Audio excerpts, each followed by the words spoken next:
మహాగణాధిపతయే నమః. ఓం గురుభ్యో నమః. ఓం శ్రీమాత్రే నమః. ప్రేక్షకులకి లలితాంబిక అమ్మవారి యొక్క అనుగ్రహం పరిపూర్ణంగా కలగాలని మనస్ఫూర్తి కోరుకుంటూ మనం ఈరోజు స్వప్నశాస్త్రరీత్యా 12 రాసుల వారికి లేదా 12 లగ్నాలు తీసుకోండి. మొట్టమొదటిగా లగ్నాలు కాకుండా లగ్నం తెలియదండి నాకు రాశి మాత్రమే తెలుసు అనుకునే వారికి కూడా ఇది పనిచేస్తుంది. మనకి ఒక్కొక్క రాశికి ఎటువంటి స్వప్నం వస్తే వారికి బెనిఫిట్గా ఉంటుంది, లేనట్లయితే ఇబ్బందికరంగా ఉంటుందా, దానికి చేసుకోవాల్సిన పరిహార మార్గాలు ఏమిటి అనేటువంటి అంశాలు తెలుసుకుందాం. అయితే ఇక్కడ మొట్టమొదటిగా ఏంటంటే స్వప్నం అనేటువంటిది ఒక ఎంట్రీ పాయింట్.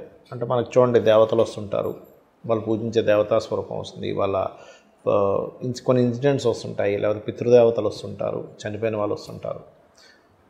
అమ్మవారు స్వప్నరూపేణ సంస్థిత, యాదేవి సర్వభూతేషు స్వప్నరూపేణ సంస్థిత అంటారు. అంటే స్వప్న రూపంలో కూడా అమ్మవారు ఉంటుంది.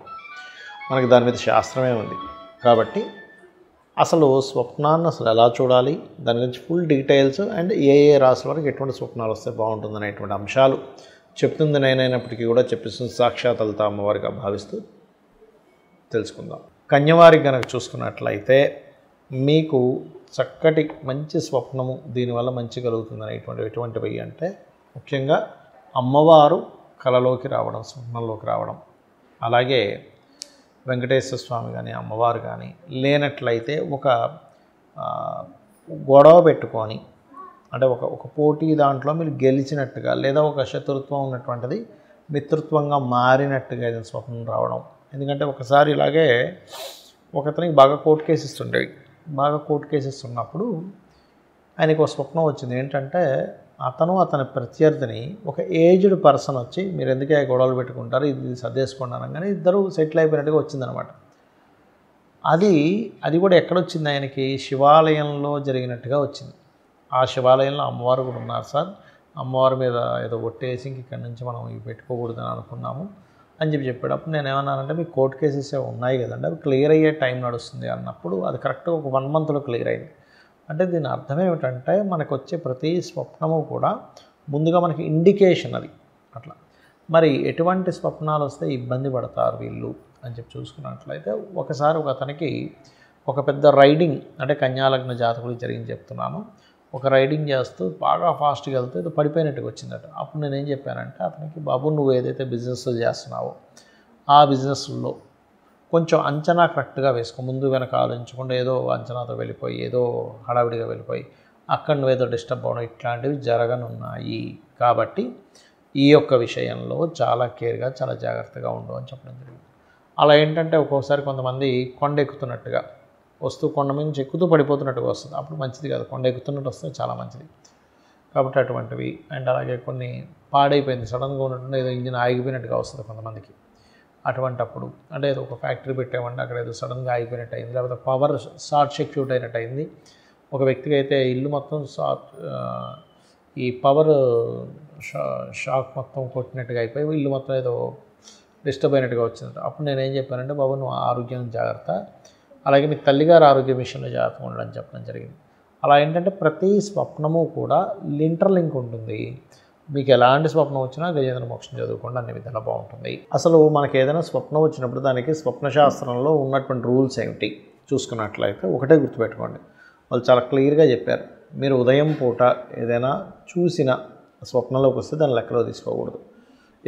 ఎవరితోనైనా దాని గురించే మాట్లాడారు, ఏదో ఒక పులి గురించో లేకపోతే ఒక స్నేక్స్ గురించో రకరకాల డిస్కషన్స్ ఉంటాయి, దాని గురించి చాటింగ్ చేయడమో మాట్లాడడమో చేశారు, అది స్వప్నంలోకి వచ్చినా దాన్ని తీసుకోకూడదు. అలాగే మీరు దేని మీద అనుమానించారు, అంటే అలాగా ఎవరో వచ్చేదో నన్ను ఏదో అటాక్ చేయబోతున్నారనో ఇంకా రకరకాలు ఉంటాయి కదా, అలాంటిది ఏదైనా అనుమానంతో మీరు నిద్రపోయారు, అది స్వప్నంలోకి వచ్చినా తీసుకోకూడదు. అంటే చూసినా మాట్లాడినా అనుమానం చేసినా ఆ యొక్క పనిలోనే పొద్దునుంచి ఉన్నారు. అంటే ఉదాహరణకి ఒక జూకి వెళ్ళి అక్కడేదో సమ్ స్నేక్ రిలేటెడ్ వాటిలో చూసారు, అప్పుడు అది అసలు వచ్చింది. అంటే ఏంటి, ఇక్కడ మీరు ఆ రోజంతా ఒక యాక్టివిటీలో ఉన్నా, ఒక యాక్టివిటీతో ఒక విషయంలో మాట్లాడినా, ఒక విషయంలో అనుమానించినా దాన్ని స్వప్నంలో గనక వచ్చినట్లయితే దాన్ని మీరు అసలు దాన్ని పరిగణనలోకి తీసుకోవద్దు అని చెప్తుంది శాస్త్రం ఒకటి. ఇక రెండవ విషయం ఏమిటి అని చూసుకున్నట్లయితే ఇక్కడ శాస్త్రంలో ఉన్నటువంటిది మీరు ఆ స్వప్నం ఏ సమయంలో వచ్చిందో చూసుకోవాలి. అంటే అలాగా రాత్రి 9 నుంచి 12 మధ్యలో వస్తే అది ఒక 6 నెలలు పడుతుంది, ఒక్కోసారి సంవత్సరం కూడా పడుతుంది ఆ స్వప్నం గుడ్ ఆర్ బ్యాడ్ మీకు ఫలించడానికి. అలా కాదు 12 నుంచి 3 గంటల మధ్యలో వచ్చింది రాత్రి సమయంలో, అలాంటప్పుడు ఏంటంటే అది ఇంచుమించు ఒక 3 నెలల నుంచి 6 నెలల వ్యవధిలో అవుతుంది. 12 నుంచి 5 గంటల వ్యవధిలో వస్తే కనుక, అంటే 3 నుంచి 5 గంటల సమయంలో వస్తే కనుక మీకు అది ఆల్మోస్ట్ ఒక 1 మంత్ ఆఫ్ టైంలో, లేదు 5 నుంచి 6 మధ్యలో వచ్చింది, ఒక 10 days to 15 daysలో కూడా అవ్వచ్చు అది ఆ స్వప్నం యొక్క రిజల్ట్, అది గుడ్ ఆర్ బ్యాడ్. అలా కాకుండా తెల్లవారుజామున వస్తాయి కనుక 1 week నుంచి 10 days లోపల మీకు ఆ స్వప్నం యొక్క రిజల్ట్ వస్తుంది. ఇక్కడ అందరికీ అనిపించవచ్చు అదేమిటంటే నిజంగా స్వప్నశాస్త్రం ఉందా అంటే ఖచ్చితంగా ఉంది. ఎందుకంటే ఆ శాస్త్రం అనేటువంటిది ఉంది కాబట్టి మీరు చూడండి, మనకి పెద్దవాళ్ళు వస్తారు, చనిపోయిన వాళ్ళు వస్తుంటారు, అంటే ఒక ఎంట్రీ పాయింట్ లాంటిది. అయితే ఇక్కడ శాస్త్రంలో చెప్పింది ఏంటంటే మీకు స్వప్నం అనేటువంటిది ముందుగా ఇచ్చేటువంటి ఒక ఇండికేషన్. అయితే ఆ స్వప్నం ఎలా వచ్చిందనేది తీసుకోవాలి. ఇప్పుడు అగ్ని వస్తే మంచిది అంటాం, అంటే అది ఎలా వచ్చింది, ఊరంతా తగలబడిపోతూ వచ్చింది, ఒక ఇల్లు కాలిపోతున్నట్టు వచ్చింది, అలాగే మీకు చేతిలో ఒక చిన్న కాగడా రూపంలో వచ్చింది అగ్ని, అది చూసుకోవాలి. గోవు వస్తే మంచిది అంటారు, కానీ ఆ గోవు వచ్చి మిమ్మల్ని పొడుస్తున్నట్టు వస్తుందా, నార్మల్గా అక్కడ కూల్గా ఉందా, ఆ యొక్క స్వప్నంలో జరుగుతున్న యాక్షన్ ఏమిటి. ఇప్పుడు పాము కాటేస్తే మంచిది అంటారు, కానీ పాము చుట్టేస్తే మంచిది కాదు. ఇలాగా మనకు స్వప్నం ఎలా వచ్చింది, ఒక వాటర్ వచ్చింది అనుకోండి, ఆ వాటర్ అగ్లీగా ఉన్న వాటరా, బాగా స్వచ్ఛంగా ఉన్న వాటరా, అక్కడ ఉన్నటువంటి ఆ స్వప్నానికి మనం రిలేట్ చేసుకోగలగాలి. దీనివల్ల ఏం తెలుస్తుంది మనకి అంటే, మనం ఏదైనా ఒక పని చేయబోతున్నాము, ఆ యొక్క పని చేయడం వల్ల మనం నష్టపోతున్నామా మంచిదా అనేటువంటి స్వప్నం అనేటువంటిది క్లారిటీ ఇస్తుంది. కాబట్టి ఎవరికైనా స్వప్నం వచ్చింది, ఒక బ్యాడ్ స్వప్నం వచ్చింది అనుకోండి, అప్పుడు మరలా కాళ్ళు చేతులు కడుక్కొని నిద్రపోతే ఇంకొక మంచి స్వప్నం రావడం వల్ల అది నలిఫై అవుతుందని చెప్తారు. అలా కాదండి 4 గంటలకు ఒక మంచి స్వప్నం వచ్చిందంటే, నాకు మెలకు వచ్చిందంటే, అలాంటప్పుడు నిద్రపోతుందని చెప్తుంది శాస్త్రం. చక్కగా స్నానపానాలు చేసేసుకొని దేవతారాధన చేసుకోవడం మంచిది. సరే ఎవరికైనా బ్యాడ్ స్వప్నం వచ్చింది, లేచిన వెంటనే ఎవరికి చెప్పొద్దని చెప్పింది శాస్త్రం. లేచి చక్కగా మీరు మీ యొక్క నిత్య దైనందిన జీవితంలో పూజాది కార్యక్రమాలు అవి చేసుకొని ఆలయానికి వెళ్ళి దర్శనం చేసుకుని వచ్చి ఉదయాన్నే ముందుగా మీరు గజేంద్ర మోక్ష ఘట్టం వినండి, లేదా త్రిజట స్వప్న వృత్తాంతం వినండి, లేదా రామాయణ మహాభారతాలు వినవచ్చు, ఇలాంటివి చేసుకోవచ్చు. చేసుకున్న తర్వాత మధ్యాహ్నం భోజనం చేసిన తర్వాత స్వప్నం గురించి చెప్పాలట ఎవరికైనా కూడా.